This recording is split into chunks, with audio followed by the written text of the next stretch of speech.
Hey guys, what's up? Warrior Farmer back with another update for you guys. September just started. It's actually the beginning of fall time, so now it's time to take a look at my plants and see exactly where they are. Oh, and if you guys are wondering what happened to my finger, it got into a fight with a friend of mine's truck door. But yeah, I'm okay and everything's healing up. But anyways, we're gonna take a look at some varieties before I talk your ear off too much about myself. Let's start over in the herb section, man. I'm very happy with the way this year's herbs have done. If anything, it's been my fault not keeping keeping up with the watering as much as I wanted to. There's been a crazy heat wave that affected a lot of the plant growth earlier in the season, and so it was a lot of catch up.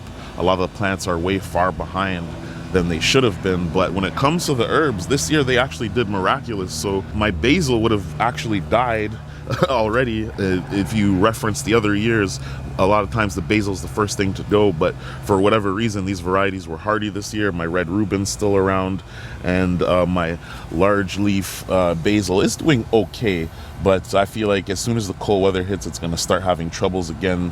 Red Reuben is actually doing pretty good. It's just a little bit droopy because it was hot. I hit it with water maybe 20-30 minutes ago, so it'll bounce back, but the colors are amazing, and as the temperatures get down, this is going to turn a deep purple color. Super excited about that. My two thyme varieties, the orange and the lemon, are doing very well, and the oregano that I bought and have here is also doing very good as well. Could be maybe use a little bit more nitrogen, but for the most part doing okay. Haven't had a lot of harvests yet off of them. I decided this year to let them grow a little bit longer and just take more of a massive harvest each time I cut them. The Tabor thyme here is growing very nicely. It's starting to spill over the planter, so I'm going to take some of that probably today and dry it out, put it in the actual put it in my thyme blend. The rosemary, this rosemary variety is actually very slow to grow, although it has way more actually rosemary leaves on it, so it's just a difference in variety or whatever, and that's just kind of what's happening. We're taking a look here at the Spanish oregano, or the creeping thyme as they call it. This thing has been creeping along. I know it's in a planter and this is an awkward way to grow it, but I decided I'd rather have that than let it grow along the ground. So it's my first year with this variety, just testing it out. Very meaty leaves on it, and they're very juicy and succulent. But the thing is it takes a lot longer to actually dry these plants out. So it does have a very nice color, those seeds that come off of that plant. And if anybody's ever grown fennel, they'll tell you that the whole plant tastes and smells like fennel, and it's a wonder to brush up against and smell and have your senses tantalized. Anyways, the moment you guys have been waiting for, let's take a look at the pepper plants. All right, so obviously I've done separate videos showing you guys the structure on each individual plant. I did do a couple of them, so I mean, we're just taking a look how they are at this point in the year.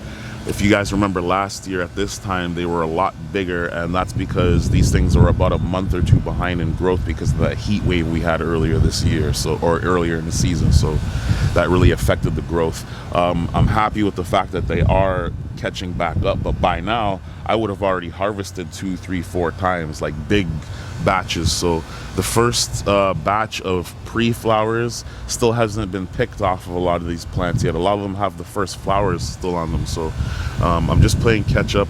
A lot of the varieties do have ripe fruits on them, and I'm going to be doing the peach scorpion video next, so make sure you guys stay tuned for that. But if you guys just take a quick look over here, I got the super chili variety here. It's my first year growing this one. I usually have some sort of cayenne variety, some sort of variety that's in the cayenne-ish type family. I did the cayennetta in the previous years, as you guys remember.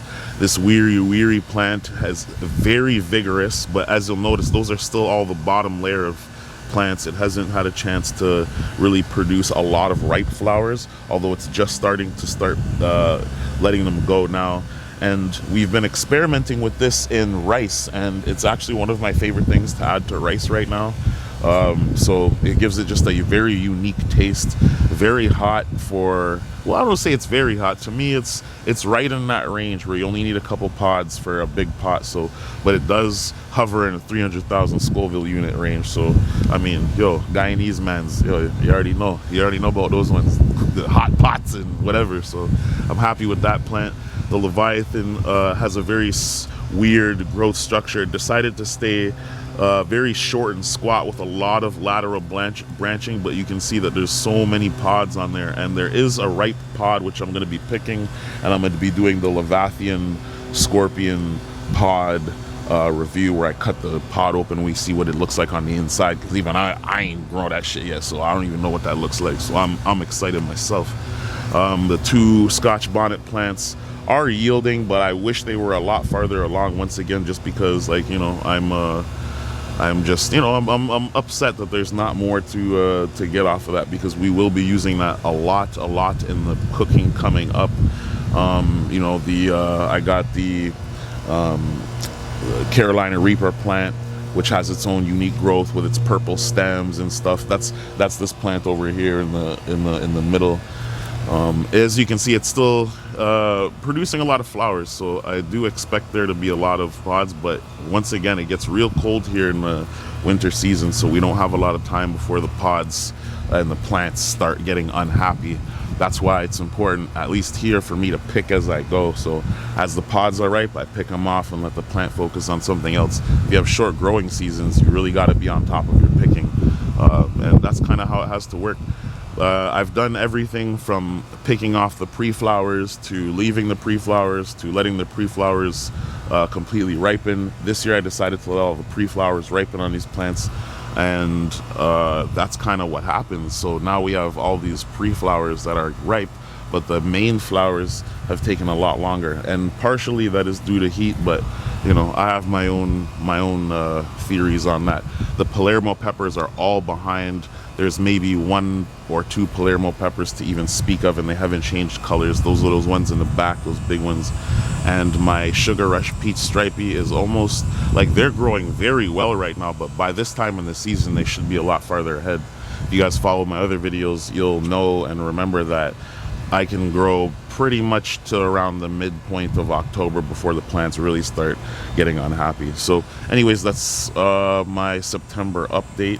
I'm hoping for a great month, and let me know in the comments how you guys' plants is doing, and you know, if you guys have had any luck with this heat stroke. A lot of people's grass died and all kinds of crazy stuff was going on earlier in the year. So yeah, man, let me know how you guys are doing, especially if you guys are in Southern Ontario. So hey man, Warrior Farmer back with another one. Make sure you guys like and subscribe.